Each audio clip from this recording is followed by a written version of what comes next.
was nothing spectacular. Kendrick fans were just glazing him. It's okay. It's okay. Drake's had enough. Chill. Yeah, welcome to the Echo Room. Now, today's episode is gonna feature the white folks' reaction to Kendrick Lamar's Super Bowl halftime performance. Now, we give all the credit to the original creators to this video, all the stitches. We give you all the credit. We appreciate you guys. 12 years ago, Serena Williams did a dance that nearly cost her reputation. But at the Super Bowl, it made her a legend. I know everyone is talking about Kendrick Lamar and his fantastic performance, but consider Serena and her surprise performance. It happened at the Super Bowl, and it was bigger than just dance. You see, back in 2012, Serena did a crip walk after winning Olympic gold, and the backlash was swift. Fox Sports called it immature and classless. The LA Times said it should be separated from the violence associated with that dance. She was pressured to apologize, not for disrespecting anyone, not for breaking any rules, but for celebrating herself in a way that made certain people uncomfortable. Fast forward to the Super Bowl. Same dance, same Serena, but a completely different response. Why? The space that she was in. Surrounded by Kendrick Lamar and other black artists, unapologetically owning their culture, free to be joyful, free to be in that space, free to be herself. That right there is the story. It's not just about Serena, but it's about every black woman and what they face every single day. Here's the reality. 79% of black women report feeling like they have to change their behavior at work just to make others comfortable. 54% of black women leaders say they feel pressure to adjust how they speak or even how they look. Meanwhile, studies show that workplaces with inclusive cultures are twice as likely to succeed financially. So what does this tell us? It tells us that this isn't about professionalism. It's about control.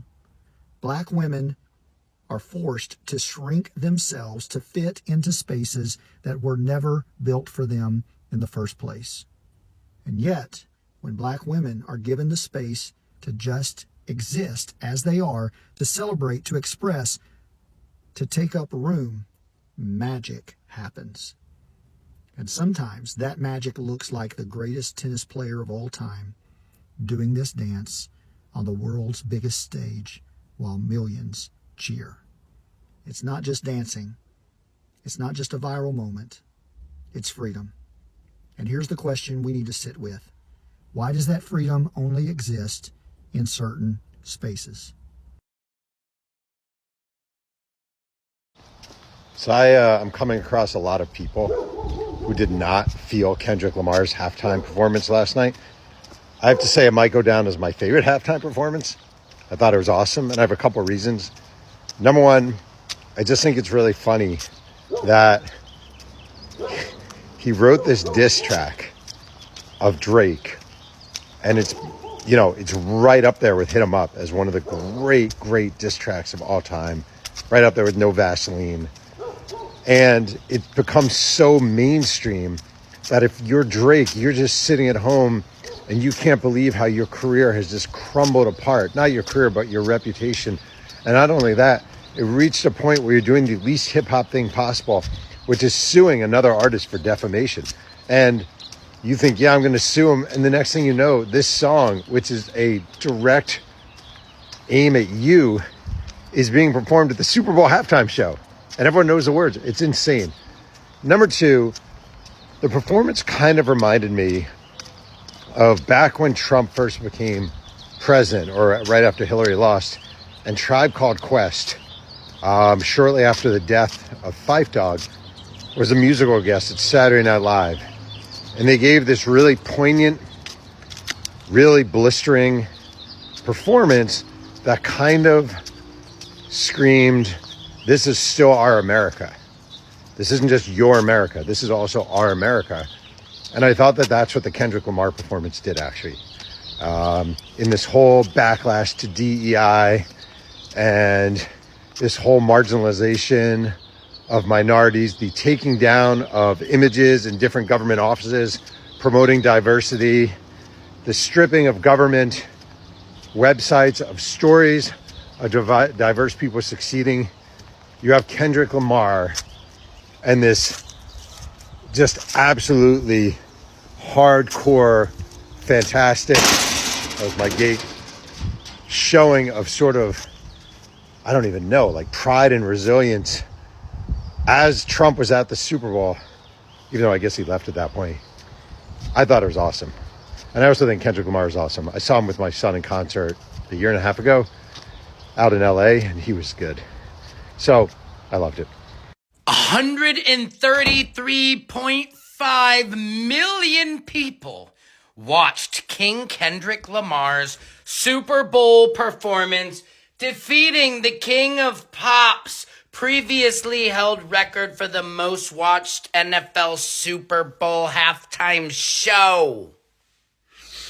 All hail King Kendrick! Squabble up, America. Squabble up, because you can sit there and say it was one of the worst performances you've ever seen. That's because you missed the message. It was televised. They just picked the wrong guy. You knew what I mean? Go back. So much symbolism in it. That's why it was so beautiful. It was controversial. It was on the edge. You had Samuel L. Jackson playing Uncle Sam. It was so thick. It was so thick. You had the guy who held the Palestinian and Sudan flag up that got arrested, got banned from the NFL. He's like, yeah, so if I choose to watch it by the TV, I will. Like, what up? What? It inspired so many people to just not give an AF, if you know what I mean. The way he looked at Drake, he's like, certified, A minor. I mean, come on. That performance was so thick with it. I love Kendrick. 133.5 million viewers. He set the record. Beat Michael Jackson. Yeah, this is Thriller. You know what I'm saying. Secret Service Sam out. Samson for president of TikTok. Kendrick Lamar didn't just perform at the Super Bowl. He made a statement. His halftime show wasn't just about entertainment. It was about symbolism, storytelling, and pushing boundaries. The entire performance unfolded across 4 stages that were shaped like a PlayStation controller button. And that wasn't just a design choice. It was Lamar's way of showing his life as a video game, a journey through obstacles, survival, and resistance. While many people appreciated the artistry, others, especially some white viewers, felt confused or even uncomfortable. Some white folks watched and thought that was cool, but others dug deeper and listened to black voices breaking down the symbolism and realized just how layered the performance was. The American flag imagery, the way the dancers moved, and the subtle nods to Lamar's ongoing themes, it was all intentional. But some white folks weren't just confused, they were angry. Some were upset that there were no white performers, no white dancers, no obvious appeal to white audiences. People who usually claim they don't see color suddenly saw it everywhere. But why did it bother them? Because this performance wasn't centered on them. It wasn't for them, by them, and about them. It didn't ask their permission, seek their approval, or cater to their comfort. And that's unsettling when you're used to being in control. Seeing Samuel L. Jackson as a black Uncle Sam, watching a show that didn't need whiteness at its center, that flipped the usual power dynamic. It puts whiteness in the position of the observed, and for some, that was too much. This is the same discomfort some people felt when a black man walked into the White House. The same outrage that erupts whenever black joy exists outside of white validation. Because black joy, self-sustained, unbothered, and fully free, has always been seen as a challenge to white supremacy. But here's the thing. Art doesn't have to center us for us to appreciate it. We don't have to fully understand something for it to be valuable. Curiosity and humility go a long way. And instead of reacting with fear or frustration, we can choose to learn. So today, I'm grateful for the voices that helped me see what I missed. And I'm thankful for the artists, the activists, the storytellers who challenged me to think beyond my own lens. Because last night, Kendrick Lamar didn't just put on a halftime show, but he put up a mirror. And what we saw in it, that's up to us. Yeah, so I hope you guys have enjoyed this video so far.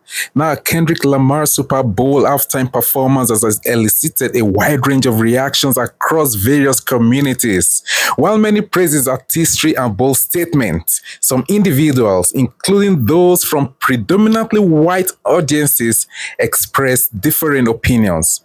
Notably, musician Noel Gallagher criticized the performance, labeling it as nonsense and admitting he turned it off shortly after it began. He expressed a general disdain for halftime shows, despite enjoying the Super Bowl itself. The NFL also faced criticism for selecting Kendrick Lamar over Lil Wayne, a New Orleans native, for the halftime show. An unnamed NFL staffer acknowledged the decision as a mistake, emphasizing that Lil Wayne should have been the clear choice due to his connection with the host city. And guys, these reactions highlight a diverse perspective on Kendrick Lamar's performance, reflecting broader conversations about cultural representation and artistic expression in mainstream events.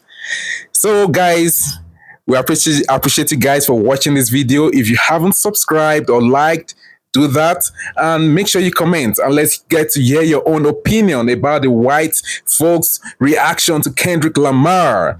So see you guys on the next episode of on our channel.